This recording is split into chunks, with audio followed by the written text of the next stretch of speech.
Hi friends! ఈరోజు మీకు చిటికెలో చేసుకోగలిగే మ్యాంగో మిర్చి చట్నీని చూపించబోతున్నాను. ఈ చట్నీ కోసం ఒక పచ్చి మామిడికాయని, అలాగే కారం తక్కువగా ఉన్న పచ్చిమిర్చిని ఒకసారి వాష్ చేసుకొని ముక్కలుగా కట్ చేసి పక్కన పెట్టుకోవాలి. ఇప్పుడు బాండీలో కొంచెం నూనె వేసుకొని నూనె వేడైన తర్వాత ముక్కలుగా కట్ చేసుకున్న పచ్చిమిర్చిని వేసి వేయించుకోవాలి.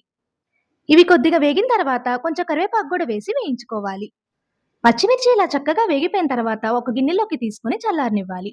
ఇప్పుడు అదే బాండీలోకి కొన్ని ఉల్లిపాయ ముక్కలు వేసి వేయించుకోవాలి.